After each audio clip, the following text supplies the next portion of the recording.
হরে কৃষ্ণ বন্ধুরা, একটু ভালোভাবে জানতে হলে, একটু ভালোভাবে ঘুরতে হলে আপনাকে অবশ্যই কয়েকটি দিন থাকতে হবে বৃন্দাবনে।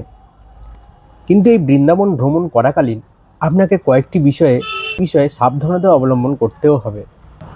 বৃন্দাবন এমন একটি স্থান যেখানে ভগবান শ্রীকৃষ্ণের পদরজে প্রতিটি ধূলিকণাও পবিত্র হয়ে আছে, যেখানে জন্ম নেবেন বলে প্রজাপতি ব্রহ্মাও চোখের জলে সৃষ্টি করেছিলেন একটি সরোবর, যেখানে অভূতপূর্ব রাসলীলা দর্শন করার জন্য দেবাদিদেব মহাদেবও গোপীবেশ ধারণ করেছিলেন। তাহলে চলুন, আজকে আমি আপনাদেরকে বলবো বৃন্দাবন ভ্রমণের সময় কোন বিষয়গুলো আপনাকে সতর্ক হতে হবে। বৃন্দাবন ভ্রমণে প্রথম যে সমস্যাটা আমার সবথেকে বেশি মনে হয়েছে সেটা হলো বানর।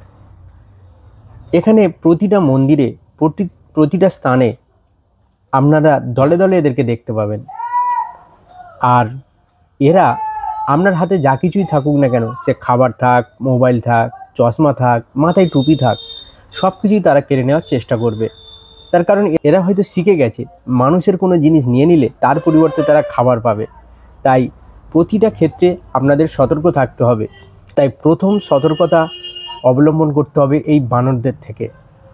দ্বিতীয় হলো গাড়ি ভাড়া। দেখুন, যে কোনো তীর্থস্থানে গেলেই আপনারা দেখবেন গাড়ি চালকরা পেয়ে বসেন। তারা যেটা 20 টাকা বা 30 টাকা বা 50 টাকা ভাড়া হয়, সেটা আপনার 200 থেকে 250 টাকাও হাঁকতে পারে।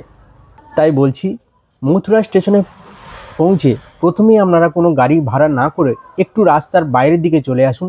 দেখবেন গেটের কাছে যারা মাথা পিছু 150 থেকে 200 টাকা চাইছিল হোটেলে পৌঁছে দেওয়ার জন্য, সেই সেম গাড়ি আপনি পেয়ে যাবেন মাত্র 50 টাকা মাথা পিছু ভাড়াতে। এছাড়াও সাইট সিন করার ক্ষেত্রেও টোটো চালকদের থেকে আপনারা ভাড়াটা, দরদামটা আগে করে নেবেন। আমি বলছি, সমগ্র বৃন্দাবন ঘুরতে প্রতিদিনে মাথাপিছু মাত্র 300 টাকা চার্জ করা হয় টোটোতে। এছাড়া 4 চাকার ভ্রমণের ক্ষেত্রে প্রতিদিন খুব বেশি হলে 3 থেকে 3,500 টাকা চার্জ করা হয়। তারাও চেয়ে বসতে পারে 4 থেকে 4,500 টাকা। আমি কিন্তু ঘুরেছি প্রতিদিন মাত্র 2,500 টাকা। তাই বলছি, একটু দরদাম করুন, প্রথমেই হ্যাঁ বলে দেবেন না।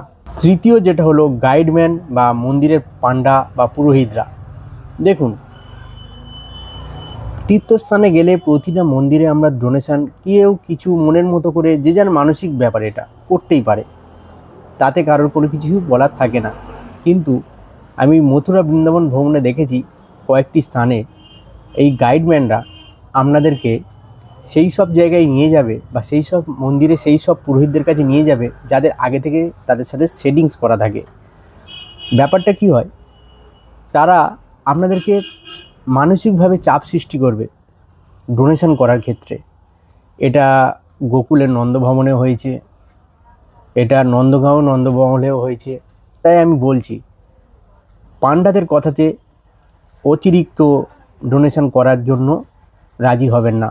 তারা অনেক কিছু বোঝাবে যে এটা না করলে পাপ হবে, এটা না করলে গোপাল খুশি হবে না, গোপালের স্থানে এসে আপনি এইটা করতে পারেন না। কিন্তু আমি বলছি, এসব কিছু না, শুধুমাত্র মানসিক একটা চাপের সৃষ্টি করে এরা, অন্য কিছুই না। তাই বলছি, এই সব জায়গাগুলোতে আপনাকে ডোনেশন নিয়ে একটু ভাবতেই হবে, কারণ পান্ডা পুরোহিতরা দর্শনার্থী পেলেই পেয়ে বসে। আর গাইডম্যানদের কথাতে ভুলেও যাবেন না। যেখানে নিজে যেতে পারবেন যান, যেখানে একান্তই গাইডের প্রয়োজন হয় তাকে আগে থেকে বলে দিন, দেখুন আমি কোনো এক্সট্রা ডোনেশন করতে পারবো না। চতুর্থ, দেখুন, মথুরা বৃন্দাবন মানেই কিন্তু পরিক্রমা। মথুরা বৃন্দাবন ভ্রমণের সাথে ওতপ্রোতভাবে জড়িয়ে আছে পরিক্রমা শব্দটি। তাই মথুরা বৃন্দাবন ভ্রমণে আপনি এলে মানসিকভাবে প্রস্তুত থাকুন, কারণ আপনি যতই পাবলিক ট্রান্সপোর্ট ব্যবহার করুন বা গাড়ি ভাড়া করুন পার্সোনালি, সমস্ত জায়গাতে, সমস্ত তীর্থে, সব জায়গাতে কিন্তু আপনার গাড়ি প্রবেশ করবে না, আপনাকে পায়ে হেঁটেই যেতে হবে। যেমন ধরুন, গোকুলের নন্দভবনে যেতে গেলে আপনাকে পায়ে হেঁটে যেতে হবে। নন্দগাঁওয়ের নন্দমহলে উঠতে হলে আপনাকে প্রায় 350 ধাপ সিঁড়ি ভেঙে উঠতে হবে। এছাড়া আপনি যদি বর্ষানাতে যান, রাধারানী মহল, সেখানেও আপনার পায়ে হেঁটে যেতে হয়। যদিও বর্ষনাতে রাধারানী মহলে এখন রোপওয়ে চালু হয়েছে, জনপ্রতি 100 টাকা এবং বাচ্চাদের মাত্র 60 টাকার বিনিময়ে তারা যাওয়া আসা করিয়ে দেয়, মানে ওঠানামা ধরে। কারণ বৃন্দাবনের মথুরাতে অলিগলির মধ্যেই কিন্তু মন্দিরের সংখ্যা প্রচুর, তাই আপনাকে হাঁটতে হবে, এটা মাথায় রাখবেন। বৃন্দাবন মানেই কিন্তু পরিক্রমা। পঞ্চম, দেখুন আপনি বৃন্দাবন ভ্রমণে এসছেন, প্রতিটা মন্দিরে রাধে রাধে রাধে রাধে ধ্বনিতে মুখরিত হয়ে আছে। দেখবেন মন্দিরে চলার পথে দুপাশেই কত সাধু সন্ত, কত বয়স্ক লোকজন বসে রয়েছে রাধে রাধে নামে ভিক্ষা চাওয়ার জন্য। কিন্তু আপনি ভুলেও তাদের সঙ্গে খারাপ ব্যবহার করবেন না।